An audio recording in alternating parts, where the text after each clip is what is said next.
इसके बाद आपने तो अपना काम हमेशा किया, जो भी आपके पास आया मदद मांगने आपने उसकी मदद की, उसको ताकत दी। अब उसने आपके साथ क्या किया ये आपके सामने। मैं अपने अगर बारे में बताऊं तो 11 साल हो गए, 12 साल मुझे लड़ाई लड़ते थे।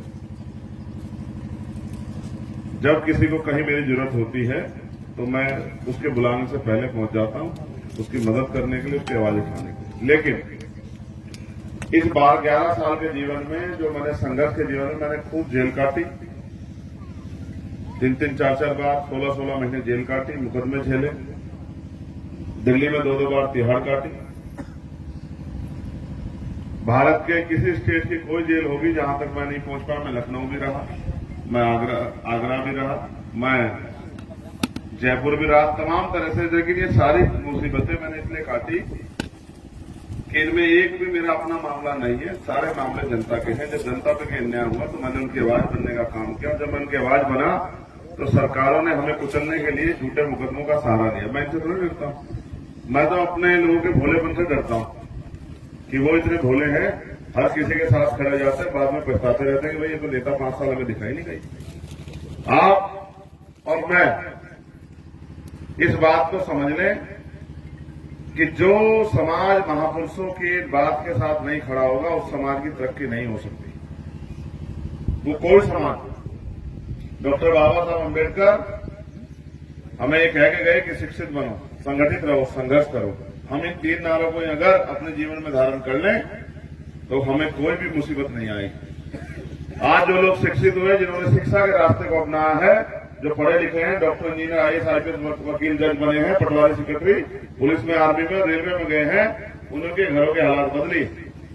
जो जिन्होंने शिक्षा को अहमियत कम दी है, आज भी उनके हालात गांव में आप देख लो तो आपको एहसास हो जाएगा। जिनके घरों में शिक्षा का दीपक उस तरह नहीं जला कि उनके घरों से रोशनी की कामयाबी निकली हो, कोई उनका बच्चा कामयाब हुआ हो, आज भी उन घरों के हालात आजादी के 75 साल बाद भी देखो किस तरह के हैं कि प्लास्टर भी उनको नसीब नहीं हुआ। और तो और सच ये है कि बहुत बिना तमाम तरह की सुविधाओं के बिना वो लोग जी रहे हैं। और मैं गांव देहात में जाता हूं, मुझे ऐसा लगता है कि आज 2 तरह के देश हो गई हैं। एक शहरों में जो अमीरों का देश है और एक गांव में जो गरीबों का देश है, जिनके यहां जाके लगता है गली में उतरते ही जब सड़कों से धूल उठती तो ऐसा लगता है कि खेत में आ गए। और जब आप शहरों में जाओगे, बड़ी बड़ी गाड़ी, बड़े बड़े मकान, बड़ी बड़ी चमक धमक, साफ सुथरी सड़कें, तो ऐसा लगता है कि जैसे गरीबों की तरफ कोई कुछ देखना ही नहीं चाहता। ऐसा लगता है देश अमीरों का ही हो गया। लेकिन क्या संविधान इसी सपने के साथ आया था? संविधान तो इस बात की आजादी देता है, चाहे वो किसान हो, चाहे वो नौजवान हो, चाहे महिलाएं हो, चाहे मजदूर हो, चाहे वो किसी जाति धर्म का व्यक्ति हो, सबको इस देश में आगे बढ़ने का, तरक्की करने का, पढ़ने का, पढ़ाने का, नौकरी करने का, रोजगार करने का, खेती करने का अधिकार मिलेगा। लेकिन कहां है सब कुछ? ये तो सब कुछ धीरे धीरे खत्म हो रहा है। कोई पूछने वाला नहीं, कोई बताने वाला नहीं। और जिस तरह से पिछले 10 साल में महंगाई बढ़ी, बेरोजगारी बढ़ी, भ्रष्टाचार बढ़ा है और सिर्फ फ्री की बात करके और लोगों को मोहताज बनाने का काम किया जा रहा है, ये एक षड्यंत्र है। इसको इस तरह समझिए, चूहेदानी में रोटी का टुकड़ा लगाया जाता है। इसलिए नहीं लगाया जाता कि चूहे से बड़ा प्यार है चूहेदानी के मालिक को। इसलिए लगाया जाता है कि जैसे ही वो उस टुकड़े की तरफ को बढ़ेगा वैसे ही वो फंसता जाएगा चूहेदानी में, और एक दिन ऐसा आएगा कि जैसे ही वो उसको खाने के लिए दौड़ेगा वैसे ही वो जो है चूहेदानी बंद हो जाएगी, वो उसमें कबूतर बनकर कैद होकर रह जाएगा। ये 4 किलो राशन देने वाले लोग ये क्यों नहीं कहते कि हम आपके बच्चों को रोजगार देंगे, आपके बेटे को नौकरी देंगे? नौकरी नहीं मिल रही तो सरकारी मिल रही तो प्राइवेट सेक्टर में देंगे, प्राइवेट सेक्टर नहीं मिल रहा तो उसको लोन देंगे कि अपने कोई काम कर सके, बिजनेस कर सके। हम एक एक पैसा जुटा के अपने बच्चों को पढ़ाते हैं, पढ़ाने लिखाने के बाद नौकरी देना तो काम सरकार का है, रोजगार देना तो काम सरकार का है। सब लोग गरीब अमीर थोड़ा ही है, सब लोग पे जमीनें थोड़ा ही, सब लोग धनाधीन थोड़ा ही, सब लोग कारोबारी थोड़ा ही है। जो गरीब का बेटा है वो कारोबार कहां से करे, कहां से आएगा पैसे? ये तो सरकार की जिम्मेदारी है कि हर व्यक्ति को वो बराबर के अवसर दे। पहले हमारे बच्चे हर साल 5, 7, 10 बच्चे सेना में, पुलिस में, रेलवे में और मास्टरी में, कई डिपार्टमेंट में लगे जाते थे। गांव में से हर साल 5-7 लोगों का जीवन बदल जाता था, क्योंकि जिन परिवारों में नौकरी रोजगार आते थे उन्हीं की जेब में पैसे आते थे, जिनके जेब में पैसे आते थे उन्हीं के घर में परिवर्तन होगा, उन्हीं घर में सुख सुविधा आती थी। तो अब कहाँ थी नौकरी? अब तो 69,000 शिक्षक भर्ती हुई, 20,000 पदों में घोटाला कर लिया।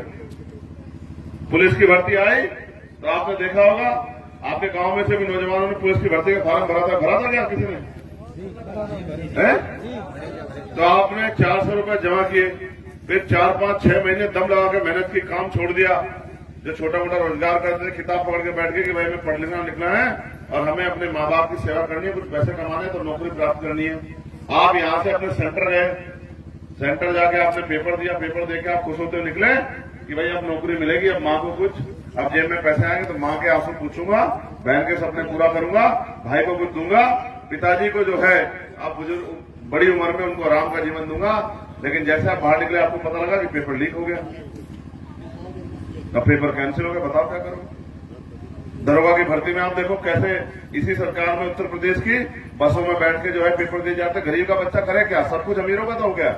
और आपके क्षेत्र में है क्या? देखो, जो आप नेता चुनते हैं उसकी जिम्मेदारी है कि वो पार्लियामेंट में जाके बोले, वो पार्लियामेंट में जाके सवाल उठाए, वो पार्लियामेंट में जाके आपकी वकालत करे। क्या कि नगीना लोकसभा में भी एम्स जैसा हॉस्पिटल होना चाहिए, क्योंकि जिससे कि वहां के गरीबों को भी कम दामों पर बेहतर से बेहतर इलाज मिले, जिससे उनकी जीवन रक्षा हो सके। 15 साल में आपने किसी नेता के मुंह से सुना पार्लियामेंट में, जिसको आपने वोट देके भेजा? क्या आपको नहीं लगता? क्या बताओ, ईमानदार से बताओ, क्या आपको एम्स जैसे हॉस्पिटल की जरूरत नहीं है? बताओ, हाथ उठा बताओ, है या नहीं है? जैसे आप इस तरह से हाथ उठा रहे, ऐसे आपका नेता वहां जाके जबान मोबिल चलाते। भाई जिसकी समस्या है वही तो बोलेगा, भाई जिसको तकलीफ होगी, दर्द होगा, वही तो दवा लेगा। अगर आपको कोई बीमारी नहीं है और मैं आपसे कहूं दवा ले लो तो लोगे क्या? तो आपने अपना काम वोट देके कर दिया, बाकी काम आपके नेता का है कि वो आपके क्षेत्र की समस्याओं को समझे। मुझे तो महापुरुषों के आशीर्वाद से मेरी खूब पहचान है। यही नहीं, प्रदेश के स्तर पे भी, देश के स्तर पे भी मुझे सारे कर्मचारी अधिकारी जानते हैं। मैं तो जिस दफ्तर में बैठ जाऊंगा, जिस काम के लिए, उसको करवा के छोड़ूंगा किसी भी कीमत पे, खाली हाथ नहीं उठ जाऊंगा। मैं तो इतनी ताकत रखता हूं। लेकिन आप ही बताओ, आपके पढ़े लिखे नौजवान बच्चे बेरोजगार घूम रहे हैं, बहन बेटियां। जब हरिद्वार देखा आपने, कितनी दूर है यहां से? रोशनाबाद देखिए एक जगह वहां, किस लिए फेमस है रोशनाबाद? किसके फेमस है? मामले में कंपनियां, हाँ, वहां 2 धंधे लगे हैं, वहां इंडस्ट्रियल एरिया लगा है। एक कंपनी में 8-8, 10-10 हजार लोग काम करते हैं और वहां कई 100 कंपनियां लगी है। सोचो आपके यहाँ 100 कंपनियां लग जाए तो 10 लाख बच्चों को रोजगार मिलेगा। लेकिन आपके नेताओं को कहां पता है कि इन बच्चों को रोजगार की जरूरत है? पढ़ लिख के जो माँ बाप ने खून पुलिस लगाकर वो कर दिए। यही बराबर में हरिद्वार से पढ़ ली तरफ भगवानपुर है, भगवानपुर में भी इंडस्ट्रियल एरिया लगा है। सब किसानों की जमीन को गवर्नमेंट ने लिया और दिया कि भाई चलो इनको रोजगार दो। तो कितने लोगों की जिंदगी बदली। आज हमारी बहन बेटियों को मजबूरी में भट्टों पे काम करना पड़ता है, कोलों में काम करना पड़ता है, खेतों में काम करना पड़ता है। पशु पालते हैं हम लोग कि भाई कुछ दूध बेच के कुछ पैसे कमा लें। कब तक इससे कितने अमीर हो जाओगे? कौन सी सुविधा ले लोगे?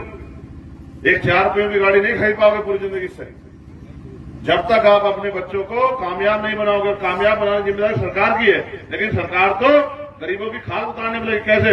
350 का सिलेंडर 1150 रुपए का देगी, 150 रुपए का आने वाला बिजली का बिल 600-700 रुपए का आएगा, 20 रुपए का आने वाला दवाई 100 रुपए का आएगा, और तो और 45-50 रुपए का पेट्रोल 100 रुपए का आएगा। और प्रैक्टिकल सुनो, आप कस्बे में जाते हो ना, नजीबाद जाते हो, नगीना जाते हो? नजीबाद आज कितना पैसा लगता है नजीबाद जाने का? 20 रुपए। बताओ आपसे 5-7 साल पहले कितना पैसा लगता था? 5 रुपए। तो 4 गुना बढ़ गई नहीं बढ़ गई महंगाई? ये तो आपके सामने ही है ना। आमदनी कितनी बढ़ी? जो मेहनत मजदूरी करते थे 300, 350, 400 रुपए मिलते थे, आज क्या 1000 रुपए मिलने लगे? तो जो आप कमाते हैं वो तो खर्चों में चला जाता है। ये देते हैं 4 किलो राशन, और 4 किलो राशन चलता है 10 दिन 20 दिन, क्या करोगे? अब तो मनरेगा में भी नहीं मिल रहा काम। मनरेगा में कहां मिल रहा काम? और मनरेगा में पैसा ही नहीं आ रहा। और तो और, अब मेरी बात को गौर से सुनो भाई,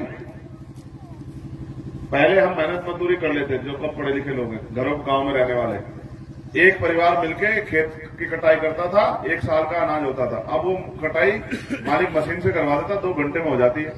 तो अब मजदूरी की वो नहीं बची जरूरत, तो फिर करें क्या? गरीब लोग भूखे मरेंगे क्या? आपको पता है कि गेहूं कहां, ये अनाज आपको जो मिलता है कहां से आता है?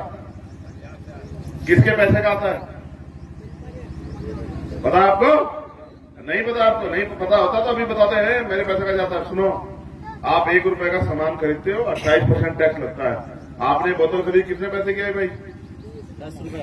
6 रुपए लिखा, 5 रुपए। 5 रुपए की। तो 5 रुपए की अगर आपने खरीदी तो इस पे 28% टैक्स के हिसाब से लगा लो, 1 रुपया 40 पैसे सरकार के खाते में चले गए इससे खरीदी। समझ रहे? आप एक बहुत गरीब से गरीब परिवार 5,000 रुपए का सामान खरीदता है महीने में, तो 1,400 रुपए सरकार के खाते में जाते हैं, और उन 1,400 रुपए में से वो 800 रुपए सिलेंडर बढ़ा के आपकी जेब पहले काट देती है।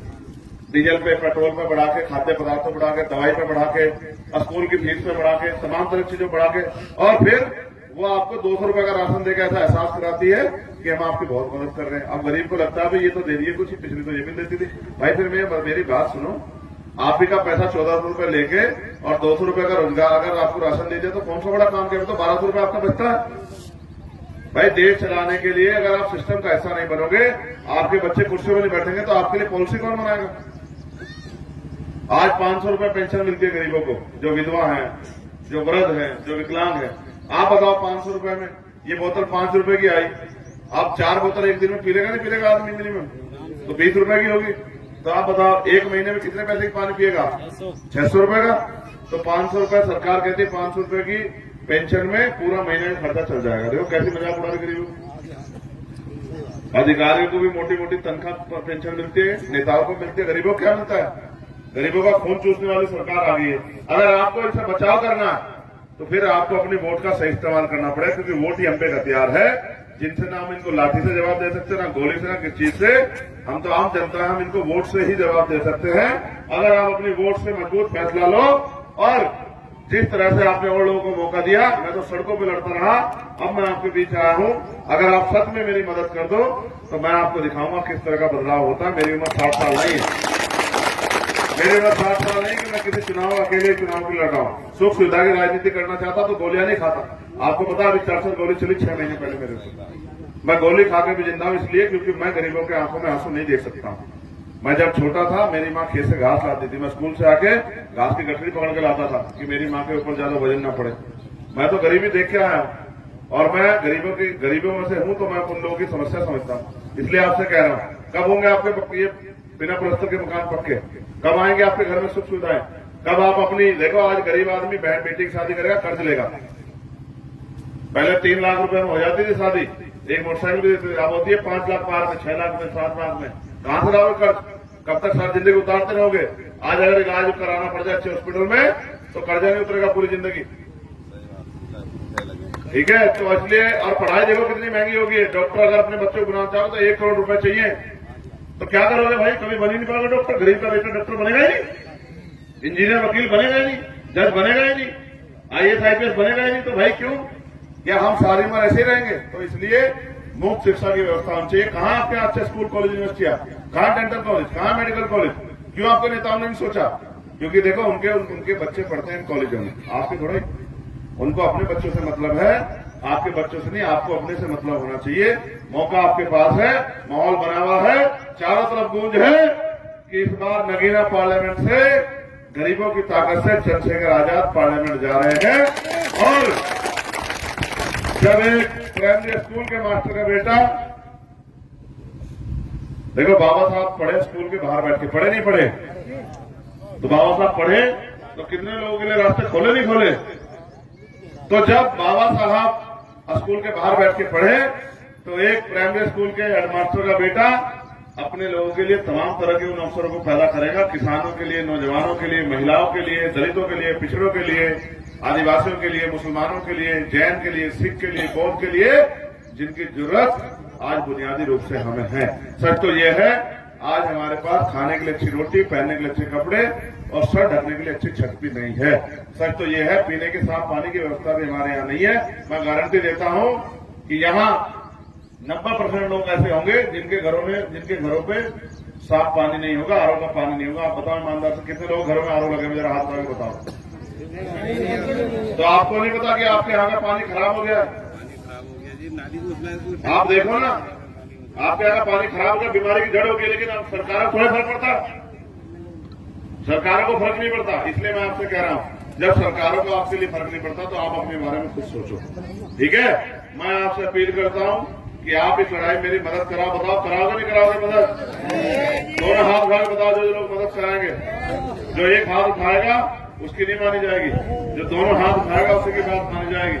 और आखिरी बात, पहले बताओ निशान क्या है हमारा? लोग मुझसे भाव मैंने तो पूछो क्या है हमारा निशान? जोर से बताओ। देखो, अभी भी देश में जाति के आधार पर अन्य अत्याचार दुर्जाति होती है। मैं बहुत जमीनी बात कह रहा हूं। हमारे वाल्मीकि समाज के लोगों ने अभी एजुकेशन की वैल्यू नहीं समझी। उनको लगता है कि उनका अंतिम जिंदगी झाड़ू लगाना है, जबकि बाबा साहब अम्बेडकर ने तो उनको कलम की ताकत दी। और भगवान वाल्मीकि महाराज के भी हाथ में कलम है। अगर हम कलम पकड़ेंगे, पढ़े लिखेंगे, तभी तो हम लोग कामयाब होंगे। जब हम शुरू बचपन में झाड़ू पकड़ लेंगे तो हम कौन से करोड़पति अरबपति हो जाएंगे। इसलिए कह रहा हूं, सभी लोगों को बदलना पड़ेगा, सभी लोगों को अपने बारे में सोचना पड़ेगा। मैं आपका धन्यवाद करता हूं। और जिन सारी भाइयों ने कार्यक्रम कराया, राकेश कुमार रवि जी, श्री कोमल सिंह जी, अंकित कुमार जी, कमल कुमार जी, अमित कुमार